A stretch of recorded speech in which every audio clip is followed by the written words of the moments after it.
कल तुम्हारा केमिस्ट्री का पेपर है और तुम अभी पैनिक मोड में होगे। सबसे पहले relax and take a deep breath. अब लास्ट वीडियो में मैंने तुम लोगों से कमिटमेंट ली थी कि तुम कितना टारगेट अचीव करना चाहते हो। जिन्होंने नहीं लिखा था वो इस वीडियो में कमेंट कर दो तुम कितना टारगेट लेके चल रहे हो। अब इस लास्ट के डे में जो तो एक दिन का टाइम भी बहुत होता है, पता है लास्ट के डेज में तुम जो पढ़ते हो ना तुम्हें बहुत अच्छे से याद होता है। अगर तुम्हारे प्री बोर्ड में 80s भी आए थे, 90s भी आए थे, तो लास्ट डे भी पढ़ के तुम्हारे 95 आ सकते हैं। मतलब जितने भी मार्क्स पे थे तुम उससे 20 मार्क्स बढ़ा सकते हो अपने आखिरी के ये टाइम को यूटिलाइज करके। अब कुछ लास्ट मिनट टिप्स है जो मैंने खुद ने भी यूज करी है। मेरे स्कोर थे 98 केमिस्ट्री में बोर्ड एग्जाम में, तुम्हारे भी आ सकते हैं अगर तुम ये छोटी मोटी टिप्स फॉलो करके जाते हो। सबसे पहली बात, अभी जो लास्ट का तुम्हारे पास जितने भी घंटे बचे हुए हैं, जिस भी टाइम ये वीडियो तुम देख रहे हो, कमेंट में जरूर बताना कब देख रहे हो। सो आपको करना है हर चैप्टर का लास्ट मिनट रिविजन। जो क्वेश्चन आप शायद आखिरी टाइम पे पढ़ के जाओ ना, वही कल के पेपर में आपको दिख जाए। तो ये लास्ट मिनट रिविजन की पावर को अंडर एस्टिमेट मत करना। सच में तुम्हें कल एग्जाम में वो क्वेश्चन दिखेंगे जो आपने लास्ट मोमेंट में पढ़ के गए हो। ठीक है, तो मे भी बहुत सारे तुम्हें बोल रहे होंगे, मतलब मैं खुद नहीं सुनती थी, सब बोलते थे कि लास्ट मिनट में पढ़ना बंद कर दो, अब कुछ नहीं है, जितना पढ़ा है उतना ही। बट ट्रस्ट मी, मैंने तो जितनी बार जितनी चीजें लास्ट के मोमेंट में देख के गई हूँ ना, वही मुझे मेरे पेपर में मिल जाता था।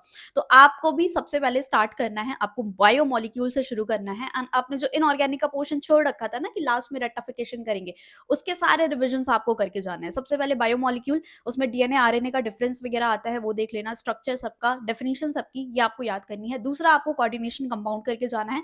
आईयूपीएसी नेम अच्छे से याद करोगे, ऑक्सीडेशन नंबर अच्छे से याद करोगे, उसके अलावा सीएफटी एंड वीबीटी, ये दो चीज कॉन्सेप्ट आप अच्छे से रिवाइज करके जाओगे। ठीक है, इसका पूरा डायग्राम वगैरह देख लेना कैसे शिफ्टिंग वगैरह होती है।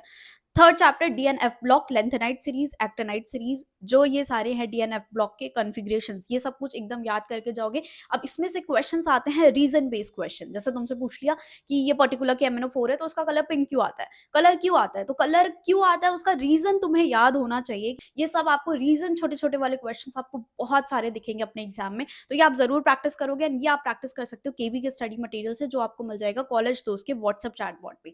यहाँ पे आपको व्हाट्सएप चैटबॉट पे जो भी रिसोर्स चाहिए, important topic, sample question paper, previous year question paper, आगे के पेपर्स के लिए भी चाहिए, जस्ट मेंशन करोगे एंड आपको वहीं पे ही जस्ट आपको सारी पीडीएफ मिल जाएगी, डाउनलोड करके आप इजीली पढ़ सकते हो। And it is a free of cost, so सारे स्टूडेंट्स के लिए एक्सेसिबल है। सो लिंक इसका मैं नीचे डिस्क्रिप्शन बॉक्स में दे दूंगी, do join it, it will be very helpful for you. And ये सारे question 1 marker 2 marker competency based question KV के स्टडी मटेरियल से जरूर करके जाना, आपको डेफिनेटली यहाँ पे मार्क्स मिल रहे होंगे एंड अच्छे खासे मार्क्स के आते हैं। तो ये छोटे छोटे कॉन्सेप्ट ना हम लास्ट टाइम पे भूलते रहते हैं कि क्या रीजन हो सकता है, तो याद नहीं आता। तो ये लास्ट मिनट रिविजन आपका टिप पर होना चाहिए। ठीक है, तो ये आपके हो गए इनऑर्गेनिक वाले चैप्टर खत्म। उसके बाद आओगे ऑर्गेनिक। ये रिविजन टाइम पे ना फिजिकल पहले शुरू नहीं करते, रिविजन टाइम में आपको ऑर्गेनिक पहले शुरू करनी है। ऑर्गेनिक की जल्दी जल्दी से just reagent and final product, reagent and final product देख के जाओगे। जितनी भी साइंटिस्ट के नेम पे है, सैंडवेयर रिएक्शन, फिंकलस्टीन, एल्डोल कंडेंसेशन। अब देखो यहाँ पे ना जो मैकेनिज्म आती है, आपको आंसर रिप्रेजेंटेशन अगर नहीं समझ में आ रहा है कैसे करना होता है, लास्ट मिनट टिप्स है, ध्यान से सुनना। आपको क्या करना है, जब आपको कोई मैकेनिज्म आती है ना, तो स्टेप में करके लिखो। कीन से अल्कोहल कन्वर्जन वाली रिएक्शन है, तो आपने देखो यहाँ पे मैंने लिखा हुआ है सबसे पहले स्टेप 1, फिर स्टेप 2, स्टेप 3, ऐसे ही करके आपको दिखाना है। एंड ये एरो मार्किंग अच्छे से दिखाना कि ठीक है इसके बाद आपका ये प्रोडक्ट बना है।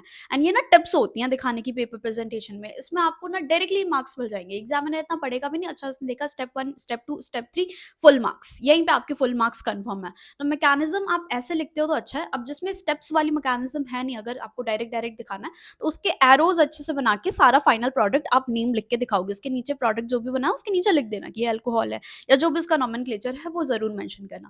तो ये ऑर्गेनिक में ऐसे रिप्रेजेंट करोगे आंसर, तो डेफिनेटली मार्क्स बढ़ जाते हैं।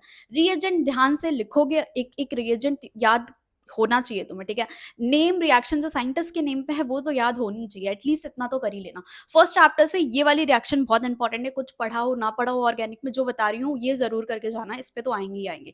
फर्स्ट चैप्टर से ये वाली एल्कीन से अल्कोहल, इसी का कन्वर्जन भी है डिहाइड्रेशन वाली रिएक्शन। ठीक है, उसका भी मैकेनिज्म आता है जो कि ये वाला है, ये वाला जरूर करोगे। इसमें से एक थ्योरेटिकल क्वेश्चन बनता है कि NO3 क्यों आयनिक होता है एंड AgNO3 क्यों आपका कोवेलेंट होता है। तो इसका रीजन ये है, कुछ पढ़ो ना पढ़ो ऑर्गेनिक में, ये रीजन अभी के अभी याद करके जाओ।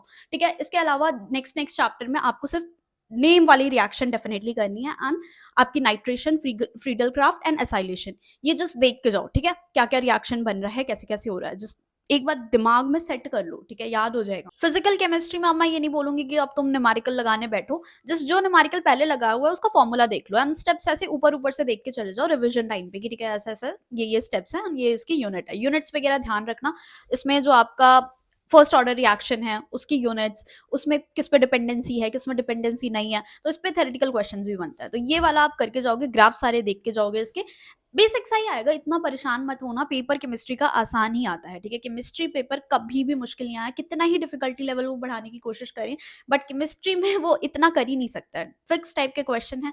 आप प्रीवियस ईयर जरूर देख लेना एक बार लास्ट मोमेंट में कि किस पैटर्न पे क्वेश्चंस आ रहे हैं। तो केमिस्ट्री पेपर आपके लिए डुएबल ही रहेगा, इतना मुश्किल नहीं आएगा। बाकी ऑल द बेस्ट, जो भी आपने मेंशन किया हुआ जितने भी मार्क्स का आपका टारगेट है, आई विश कि आप लोगों को इतने मार्क्स मिल रहे हों एंड आपका पेपर अच्छा ही जा रहा हो। नेक्स्ट डे कमेंट में जरूर बताना पेपर कैसा आया था, कैसा हुआ, एंड या ऑल द बेस्ट।